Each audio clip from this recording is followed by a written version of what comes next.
Hayi siyakhuleka insizweni ezinkulu. Thina kwethu ukunika umuntu ulwazi oluphelele neqiniso elidingakalayo. Ngifuna ukuchaza ngalesibongo-ke lesi ngale gama leli okuthiwa Dlamini. Ngicela ukuliphinda futhi kaningi le gama ngoba abantu bacabanga ukuthi uDlamini lena mhlambe into nje. uDlamini ngicela ukwazi nje into yakheke kanjani. Kunokudla dla okujwayelekile wonke umuntu ukudla okutholakala emini. Inkinga ke ekhona imini udla wonke umuntu uba nokudla. Imini yilelo gama ke lisuke bese limele into eziningi. Imini imele inhlanzeko, iqiniso nentembeko. Ube neqiniso kuyo yonke into oyenzayo nokuzehlisa uhlala uphansi. Ngakho uma ubuka khona amakhehla njengalawa ke ofike nje uwabuke ngendlela yakho uwafaka esikale ngendlela kanti amakhehla ayinkinga noma awafi kodwa iwona adala wonke ife uma uwabhedile. So lapha ekhaya ke mawukhuluma ngoDlamini inzulu iqhamuka kanjani nakhona kuno uShaka usuke ukhipha akha inzula ukhipha umini ufaka ungezwa.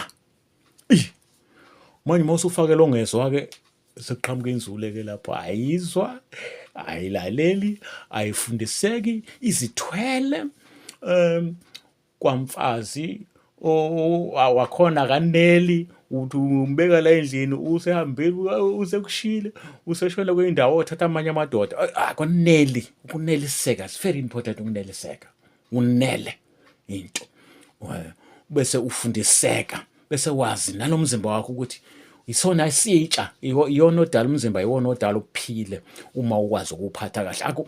Wonke umuntu emhlabeni unamabhadi kodwa onke angena ngani ngokungaziphathi kwakho. Usiphatha kanjani? Owesifazane unemlomo emibili lo mlomo ongabeze kuba yilo ngaphansi iwona ke lo ubolisa izinto eziningi. Wonke umuntu ohluphekayo emhlabeni iba yilanga akakwazi ukuvala ngaphansi hambe evula inquza yonke indawo. Lonke lo sizi dalweni ukuphela ukhipha uShaka mayikhipha lo Dlamini ahle khupha lemini kusala abani izwangedwa Dlange uba khona ungezwa uDlangezwa noDlamini into ecommon ukudla kodwa ke manje abezwa lapha abayinzulu ngokeza njalo iziqhamuka lapho ke inkingi. Ngakho ke wonke umuntu emhlabeni ongalaleli ongezwa ongazithandi into ungena kulelo gama kuphela angezwa Dlangezwa. Ngakho ke kukhona kunabo gedla ehlekisa into engasuthi eyibulalayo kuphela nayo wonke inzule ayizazi mawuthi uyinzula akakazi kanti cha inzule yonke zakhona uShaka kuphela wayihlangana wazazabazabani ngokuthi asuke afakele ongezwa ezasedlangezwa zonke inzula ngeke kushintshe lokho noma ngawubani noma kube kuyiphi noma uphesheya umnyama uyinzule.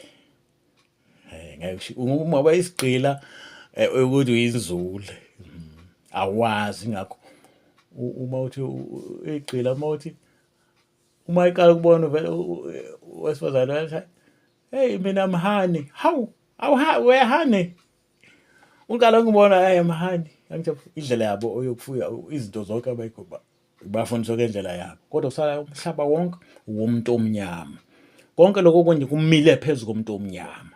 Ubugqila yonke improvement ekhona emhlabeni yakho umuntu omnyama bese yabulawa kuphela indlela abaphila ngayo lapha abantu le inhlanga zonke inhlanga ezisuka lapho umuntu omnyama ofike anza izinto bese bena beduma ngaphezulu kwakho. Ingakho kumanje hamba kanjani ulwazi olujulile olwami lwazi alipheli ke kodwa wena ke uyubona ukuthi into engiyikhulumayo iqiniso kanjani. Mina ngihlale nginolwazi engilibeka ngale ndlela engilibeka ngayo. Ngiyabonga kuphela ngithi angidlulisele lokho madoda amakhulu. Ngicela ukuzwa.